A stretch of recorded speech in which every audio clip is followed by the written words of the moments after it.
মা, কি হলো? মা, আমার মা না ফোন করেছিল। আদতে মায়ের শরীরটা না একটু খারাপ, আমাকে যেতে বলছে। আর অনেকদিন দেখেওনি, তাই একটু মা দেখতে চাইছে। তা আমি কালকে যাই, কদিন পর চলে আসবো।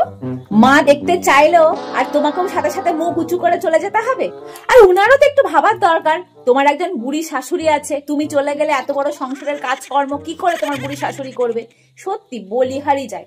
মায়েরা অমন একটু বলে, বললেই সঙ্গে সঙ্গে যেতে নেই। আরে তাছাড়া এটা তোমার সংসার, নিজের বাড়ি। এখন বাবার বাড়ি তোমার নিজের বাড়ি নয়, এটাই তোমার নিজের বাড়ি। অত বারে বারে বাবার বাড়ি যেতে হয় না। যাও, মন দিয়ে সংসার করো, পরে যাবে, এখন যাওয়া হবে না। আচ্ছা, ঠিক আছে। হ্যালো, কি রে মা, কেমন আছিস? কতদিন দেখিনি তোকে। চলে আয় না মা, চলে আয়, কালকেই চলে আয়। কেমন? আর শরীরটাও ভালো না আমার। হ্যাঁ, তোকে খুব দেখতে ইচ্ছা হচ্ছে। আয়, চলে আয়। হ্যাঁ মা, ফোনটা একটু দিন না, দিদির সাথে কথা বলবো। ও, এই না, বৌদির সাথে একটু কথা বল। এই নাও।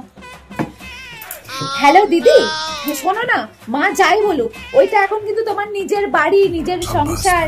হ্যাঁ, হুটহাট যখন তখন এরকম বাবার বাড়ি চলে এসো না, ঠিক আছে? মা তো বলবেই আসার কথা, তা বলে মুখ তুলে চলে আসতে হবে মায়ের কথা শুনে?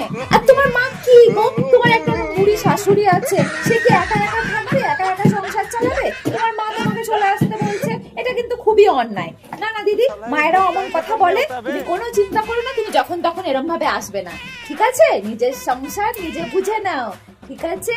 রাখি তাহলে। না না, কালকে আসতে হবে না তোমাকে, আমি পরে তোমাকে বলে দেবো কোন কবে আসতে হবে, ঠিক আছে? হ্যাঁ হ্যাঁ, রাখি তাহলে।